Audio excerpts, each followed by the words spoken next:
Hi, my name is Lilly, and I will be reading Luke chapter 23. Then the whole assembly rose and led him off to Pilate, and they began to accuse him, saying, "We have found this man subverting our nation. He opposes payment of taxes to Caesar and claims to be a Messiah, a king." So Pilate asked Jesus, "Are you the king of the Jews?" "You have said so," Jesus replied. Then Pilate announced to the chief priests and the crowd, "I find no basis for a charge against this man." But they insisted he stirs up the people all over Judea by his teaching. He started in Galilee and has come all the way here. On hearing this, Pilate asked if the man was a Galilean.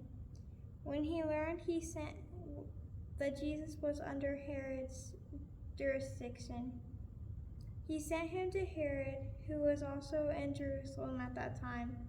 When Herod saw Jesus, he was greatly pleased, because for a long time he had been wanting to see him.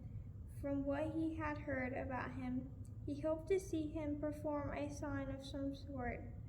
He plied him with many questions, but Jesus gave him no answer. The chief priests and the teachers of the law were standing there, vehemently accusing him. Then Herod and his soldiers ridiculed and mocked him. Dressing him in an elegant robe, they sent him back to Pilate. That day Herod and Pilate became friends. Before this they had been enemies. Pilate called together the chief priests, the rulers, and the people, and said to them, "You brought me this man as one who was inciting the people to rebellion. I have examined him in your presence and have found no basis for your charges against him. Neither has Herod, for he sent him back to us. As you can see, he has done nothing to deserve death. Therefore I will punish him and then release him." But the whole crowd shouted, "Away with this man! Release Barabbas to us." Barabbas had been thrown into prison for an insurrection in the city and for murder. Wanting to release Jesus, Pilate appealed to them again, but they kept shouting, "Crucify him! Crucify him!" For the third time he spoke to them. "Why, what crime has this man committed? I have found in him no grounds for the death penalty. Therefore I will have him punished and then release him." But with loud shouts they insistently demanded that he be crucified, and their shouts prevailed. So Pilate decided to grant their demand. He released the man who had been thrown into prison for insurrection and murder, the man they asked for, and surrendered Jesus to their will. As the soldiers led him away, they seized Simon from Cyrene, who was on his way in from the country, and put the cross on him and made him carry it behind Jesus. A large number of people followed him, including women who mourned and wailed for him. Jesus turned and said to them, "Daughters of Jerusalem, do not weep for me. Weep for yourself and for your children. For the time will come when you will say, 'Blessed are the childless women, the womb that never bore, and the breasts that never nursed.' Then they will say to the mountains, 'Fall on us,' and to the hills, 'Cover us.' For if people do these things when the tree is green, what will happen when it is dry?" Two other men, both criminals, were also led out with him to be executed.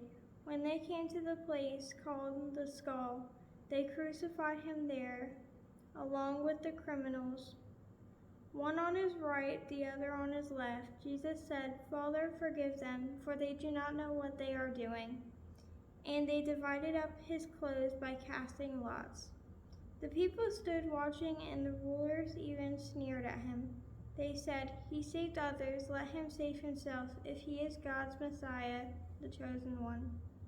The soldiers also came up and mocked him. They offered him wine vinegar and said, "If you are the king of the Jews, save yourself." There was a written notice above him which read, "This is the King of the Jews."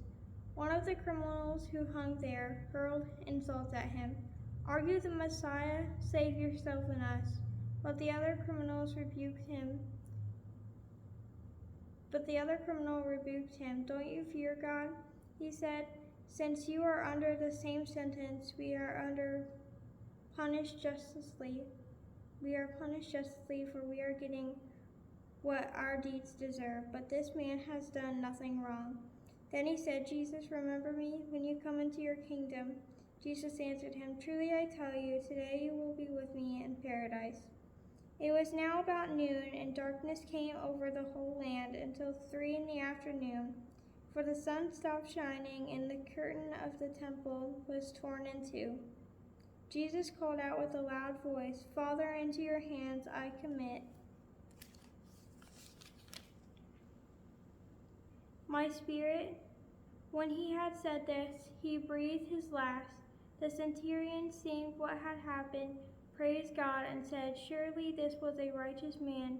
When all the people who had gathered to witness this sight saw what took place, they beat their breasts and went away.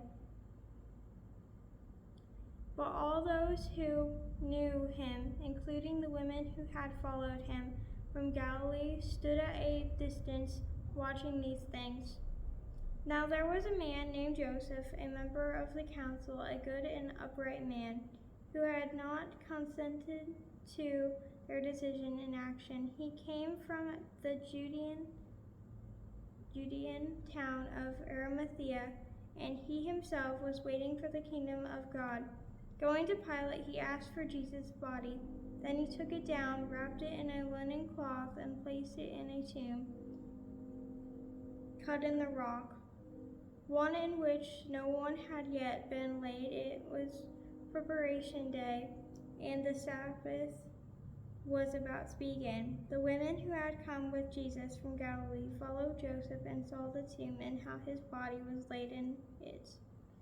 Then they went home and prepared spices and perfumes, but they rested on the Sabbath in obedience to the commandment.